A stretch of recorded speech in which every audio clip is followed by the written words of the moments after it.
오늘도 예언의 말씀을 읽고 듣고 묵상하는 우리 모두에게 하나님의 크신 은혜가 있게 되시기를 주님의 이름으로 축복합니다. 함께 묵상하실 본문은 예레미야 17장 1절로 11절 말씀입니다. 하나님께서는 하나님의 언약을 기억하고 순종하는 자에게 복을, 언약을 배신하고 불순종의 길을 걸어가는 자들에게 저주로 보응하시는 하나님이심을 본문은 말씀해 주십니다. 이제 우리 모두가 예레미야 묵상을 통해서 기억하듯이 유다 백성들은 삶에 만연된 우상 숭배 그리고 의도적인 삶의 불순종을 통해서 하나님께서 주신 기업을 잃어버리고 낯선 땅의 포로로 끌려가게 될 것입니다. 하나님의 말씀에 순종하는 자들은 시냇가에 심겨진 나무처럼 푸르른 인생을 살게 될 것이고, 하나님의 말씀을 불순종하며 우상 앞에 무너진 자들은 황폐한 길로 걸어가게 될 것입니다. 하나님께서는 우리의 안고 일어섬을 아시며 우리의 마음의 깊은 생각까지도 다 아시는 분이십니다. 그러므로 오늘 우리가 이 말씀을 통해서 나는 하나님 앞에 정직한 신앙인인가 아니면 형식적인 종교인인가, 우리 그 부분을 기억하면서 함께 말씀을 묵상해 보시겠습니다. 오늘 말씀에 보시면 우리에게는 두 길이 있다고 말씀하십니다. 복의 길이 있고 저주의 길이 있습니다. 사막에 떨기나무의 길이 있고 시냇가에 심겨진 길이 있습니다. 오늘 하나님께서는 복의 길로, 시냇가에 심겨진 길로 우리가 걸어가기를 원하십니다. 그러나 안타깝게도 1절과 2절은 유다 백성들의 심각한 죄악에 대하여 기록해 주고 계십니다. 유다의 죄는 금강석 끝 철필로 기록되되 그들의 마음판과 그들의 제단뿔에 새겨졌거늘, 유다의 죄는 무엇으로 기록한다고요? 금강석 끝 철필로 기록된다. 금강석 끝 철필은 원래 단단한 점토판에 글이나 그림을 그리는 도구로 사용되어진 것입니다. 자, 그런데 그 죄가 이제는 아무도 지울 수 없는 금강석 끝 철필로 기록되더라는 것입니다. 어디에다가요? 두 곳이 나옵니다. 그들의 마음판과 그들의 제단뿔에 유다 백성들의 단단한 죄들이 기록되어졌다는 것입니다. 여러분, 잠언 3장 3절 말씀에 인자와 진리를 마음판에 새기라고 말씀하셨습니다. 우리의 마음판에는 인자와 진리를 새겨야 하는데 안타깝게도 죄악을 마음판에 새겨놓고 있는 유다 백성들을 보게 되는 것입니다. 그들의 마음판에 새겨져야 될 인자와 진리가 아니라 죄악들이 새겨졌다. 그리고 제단뿔에도 새겨졌다. 여러분, 이 제단뿔에서는 무슨 일이 벌어지죠? 인간의 죄를 회개하고 짐승을 잡아 피를 뿌리고 그 제단뿔을 붙잡고 회개하는 곳이 제단뿔이 아니겠습니까? 그런데 회개가 일어나야 될 그곳에 죄가 새겨졌다, 그런 의미인 것입니다. 자, 이 부분이 중요해서 다시 말씀드립니다. 회개가 일어나는 그곳에서 범죄가 일어났다. 무슨 말씀입니까? 그들의 회개는 가슴을 치는 회개가 아니라 입술의 회개였다는 것입니다. 하나님 앞에 제사는 드리지만 그들의 마음은 온통 우상에 가 있었으니, 몸은 예배당에 와 있지만 마음은 온통 세상에 빼앗겼으니 그것이 제단뿔에 새겨진 죄라는 것입니다. 오늘 우리들의 삶은 어떠한지요? 하나님은 우리의 몸만 원하시는 분이 아니라 우리의 마음까지 원하시는 분입니다. 그러므로 이사야 말씀을 통해서 너희가 성회와 더불어 악을 행하는 것을 내가 더 이상 볼 수 없다, 하나님이 한탄하시지 않았습니까? 우리가 주일날 주의 이름으로 모인 이곳에서 드리는 예배가 하나님에 대한 목마름, 하나님에 대한 갈급함의 예배가 되어야 하는데, 때우는 예배, 습관적인 예배로 나아간다면 우리 역시 제단뿔에 새겨지는 죄가 될 수 있음을 우리는 분명하게 기억해야 되는 것입니다.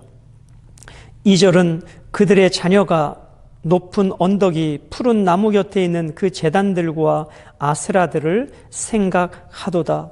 부모 세대나 자녀 세대나 할 것 없이 하나님의 언약을 기억하고 하나님의 은혜를 기억해야 되는데, 부모 세대나 자녀 세대나 할 것 없이 그들의 마음속에 무슨 생각을 하고 있습니까? 그 제단들과 아세라들을 생각하고 있다. 이것이 삶에 만연된 우상 숭배였다는 것입니다. 부모 세대나 자녀 세대 할 것 없이 하나님을 생각하고 하나님의 언약을 기억해야 되는데, 그들은 그 모든 언약을 놓아버리고 오직 높은 산에 있는 우상들 바알과 아세라를 생각하고 있더라는 것입니다.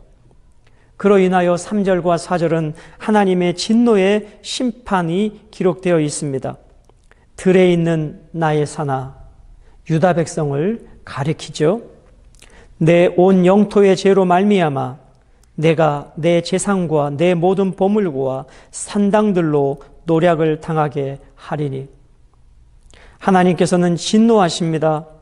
내 온 영토의 죄로 말미암아 삶에 만연된 우상숭배, 의도적인 삶의 불순종들이 특정인 몇몇 사람들의 문제가 아니라 온 유다 백성들의 보편적인 삶의 타락상이었다는 것입니다. 2절의 말씀처럼 제단들과 아세라들을 온 백성이 생각했다는 것입니다. 여기 보면 그 제단들과 그 아세라들을 생각하도다. 그 말의 의미는 무엇입니까? 그 제단과 그 아세라들이 바로 유다 백성들의 소유였다. 그 정도로 그들은 우상숭배에 빠졌고 삶에 만연된 우상숭배였다는 것입니다. 그런 그들의 죄로 말미암아 하나님께서는 유다 백성들의 재산과 유다 백성들의 모든 보물과 그들이 소중히 여겼던 산당들까지도 다 바벨론을 통하여 노략을 당하게 하실 것입니다. 4절에 하나님께서 유다 백성에게 준 그 기업에서 내 손을 뗄 것이다. 손을 뗄 것이다. 그것은 그 손을 떼게 만들 것이다. 풀어서 말씀드리면 소유하던 것을 잃어버리게 될 것이다. 그동안 유다 백성들이 소유했던 모든 것들을 하나님께서는 잃어버리게 하실 것이다 말씀하십니다. 누구를 통해서요? 바벨론이라고 하는 적을 통해서 말입니다. 또 내가 너로 하여금 너의 알지 못하는 땅에서 내 원수를 섬기게 하리니 이는 너희가 내 노를 맹렬하게 하여 영원히 타는 불을 일으켰음이라. 이제 모든 소유를 빼앗길 뿐만 아니라 이제 하나님이 주신 아름다운 땅에서 쫓겨나 낯선 땅, 바벨론 땅, 그들이 한 번도 가보지 못한 그 땅에서 우상을 섬기는 자들로 하나님의 진노의 불을 임하게 될 것이라는 것입니다. 5절과 6절은 인간을 의지하는 자들에게 임할 파멸에 대하여 말씀해 주십니다. 여호와께서 이와 같이 말씀하시니라. 무릇 사람을 믿으며 사람을 믿는다. 연약한 인간을 신뢰하면서 저 애굽만 붙잡고 있으면, 저 아수르만 붙잡고 있으면 나는 안전해 라고 생각하는 것은 실로 어리석은 일이라는 것입니다. 그래서 시편 말씀은 도우림이 없는 방백들을 의지하지 말라 말씀하시죠. 여러분, 우리가 이 땅의 권력자들, 이 땅에 권세 있는 자들, 이 땅에 지혜로운 자들, 힘 있는 자들을 의지한다고 해서 그들이 결코 우리의 생명과 영혼을 지켜줄 수 없다는 것입니다. 그래서 여호와 하나님으로 자기 하나님을 삼는 자들에게는 복이 있다라고 성경은 말씀하고 있지 않습니까? 여러분, 오늘 우리는 코로나19 가운데 무엇을 의지합니까? 사람입니까? 돈입니까? 나의 건강입니까? 그것은 바로 파멸을 부를 뿐이라는 것을 우리는 기억해야 하는 것입니다. 육신으로 그의 힘을 삼고 마음이 여호와에게서 떠난 그 사람은 저주를 받을 것이라. 마음이 하나님에게서 떠나고 사람을 의지하고 돈을 의지하는 자들에게는 하나님의 저주가 임할 것이라고 분명히 말씀하십니다. 자신의 힘과 능력을 의지하는 강한 자는 결국 하나님을 떠나게 될 것이고 하나님에 대한 목마름이 없기에 그는 결국 저주로 끝나버리게 될 것입니다. 이것이 유다 백성들이 놓인 죄악의 자리였습니다. 그렇습니다, 여러분. 오늘도 우리가 함께 이 말씀을 묵상하면서 사람을 의지해서는 안 됩니다. 돈을 의지해서는 안 됩니다. 오직 우리의 마음은 주님께 붙어 있어야 합니다. 그 허리에 허리띠가 매어 있어야 하듯이 오늘 여러분과 저는 오직 하나님의 말씀에 붙잡혀 있어야 합니다. 사단은 오늘도 미혹하고 유혹합니다. 하나님보다 돈이 최고라고, 하나님보다 돈이 너를 지켜줄 것이라고. 여러분, 오늘 말씀을 통해서 우리는 분명히 결단하기를 원합니다. 무릇 사람을 믿으며 육신으로 그 힘을 삼고 마음이 하나님을 떠난 자에게 저주가 있다는 사실을, 그러므로 오늘도 하나님의 은혜가 아니면 살 수 없는 그 절실함, 진실함으로 하나님이 공급해 주시는 힘과 능력으로 이 광야의 길을 함께 걸어가기를 원합니다. 6절입니다. 사람을 의지하는 자는 어떤 저주를 받는가? 사막의 떨기나무 같아서 좋은 일이 오는 것을 보지 못하고 광야 간조한 곳 건건한 땅 사람이 살지 않는 땅에 살리라. 사람을 의지하는 자는 좋은 것을 보지 못할 것이다. 그렇습니다, 여러분.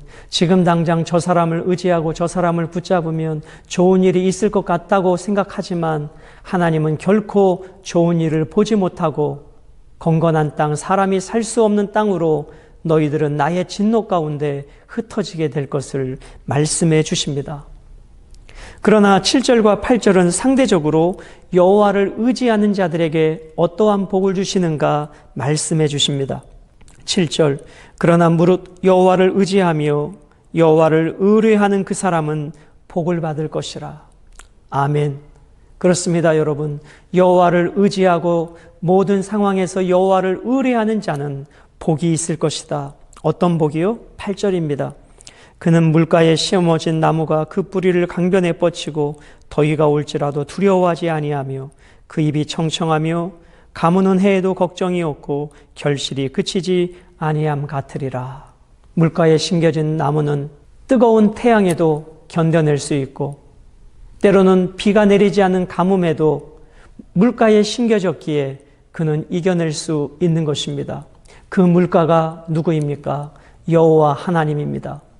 오늘 내 인생의 뿌리를, 내 마음의 뿌리를 사람에게 물질에 두는 것이 아니라 오직 생수의 근원 되신 여호와께 우리의 마음의 뿌리를 둠을 통해서 때마다 일마다 도우시는 하나님의 은혜로 이 어려움들을 이길 뿐만 아니라 풍년의 때에도 흉년의 때에도 넉넉하게 살아가는 복된 인생이 될 것입니다.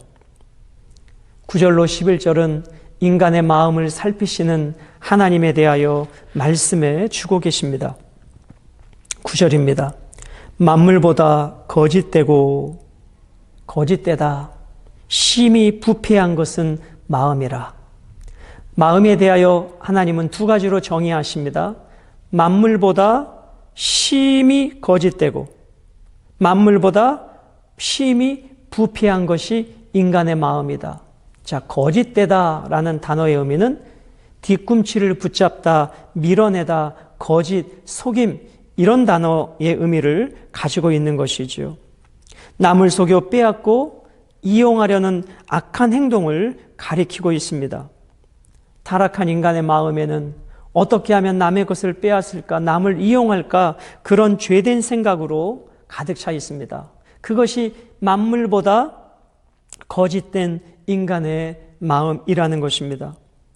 그 다음에는 심히 부패했다. 여기서 부패하다라는 단어의 의미는 구제불능, 지독하게 악한 그런 의미입니다. 인간의 마음은 죄로 물들어 치료가 불가능한 상태의 구제불능의 상태가 인간의 마음이라는 것입니다. 인간의 전적 타락을 보여주고 있습니다. 그런 우리가 상대적 의를 가지고 산다고 해서 어떻게 우리의 행위로 구원받을 수 있겠느냐 하는 것이죠. 우리는 인정해야 합니다. 주님, 그렇습니다. 내 마음은 만물보다 거짓되고 심히 부패했습니다. 그래서 오늘도 주님의 용서가 필요하고 주님의 은혜가 필요합니다. 주님, 내 안에는 선한 것이 없습니다. 하나님이 말씀하신 내 마음의 정의를 인정합니다. 누가 능히 이를 알리오마는 10절, 나 여호와는 심장을 살피며. 사람은 사람의 마음을 다 알 수 없다는 것이죠. 그런데 하나님은 아신다는 것입니다. 심장을 살핀다. 여기서 심장은 마음을 말씀합니다. 폐부를 시험하다. 이것은 우리 마음에 숨겨진 동기를 하나님은 살피신다, 그런 의미입니다. 겉으로 보여지는 것 이면 속에 감추어진 그 사람의 숨겨진 동기까지도 하나님은 아신다는 것입니다.